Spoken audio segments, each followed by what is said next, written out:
आपसे नाराजगी बनती है भाई साहब। वो क्यों? इतने दिन हो गए आपको लाहौर से आए हुए, अब बहन के घर में चक्कर लगा रहे हैं आप। अरे रजिया बहन, इतने दिनों बाद तो कराची आना हुआ है और हमारे सारे रिश्तेदारों और अजीजों का भी यही गिला है मुझसे।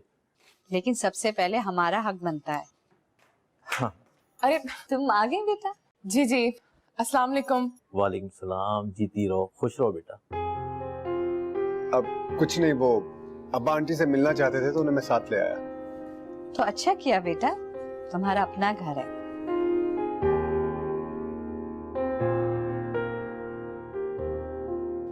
आप बिस्किट लेना चाचा।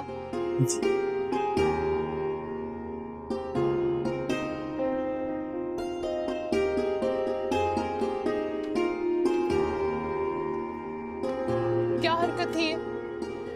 कौन सी हरकत? तुम अच्छी तरह जानते हो मैं किस हरकत की बात कर रही हूँ। ओह अच्छा, अब्बा को तुम्हारे यहाँ लाने वाली बात। जी हाँ।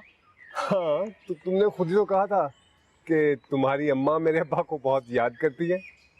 हाँ तो मैंने सोचा कि एक मुलाकात ही करवा दूं इन दोनों की। देखो, तुम मजाक कर रहे हो ना? हाँ, अब तक तो मजाक ही कर रहा था, लेकिन अगर कहो तो बहुत बेशर्म हो तुम। बताती हूँ मैं तुम्हें। रुक जा।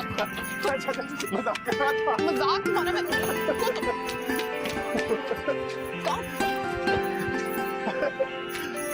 कहाँ जाओगे तुम? बदतमीज। फूफो की तबीयत इतनी खराब थी कि आदिल अगर वक्त पे ना पहुंचते तो पता नहीं क्या हो जाता। मैंने तुम्हें कहा था ना, आदिल है ही बहुत अच्छा। हाँ सुमैया, डॉक्टर की फीस, दुआ के पैसे सब आदिल ने अपनी जेब से भरे हैं। 1-2 रोज में दादा जान लौट आएंगे तो हम उनके तुम्हारे थ्रू सारे पैसे चुका देंगे। ठीक है?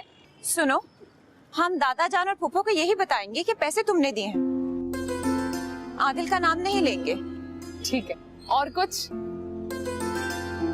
हाँ, आदिल साहब का हमारी तरफ से शुक्रिया अदा करना। शुक्रिया की क्या बात है?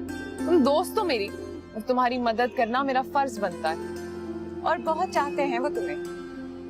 हाँ, हमारा बचपन का साथ है। हम दोनों ने ना एक दूसरे के दुख सुख खुद ही बांटे हैं, तसल्ली दी, एक दूसरे को दिलासा दिया और जहां तक भी हो सका एक दूसरे की मदद किए।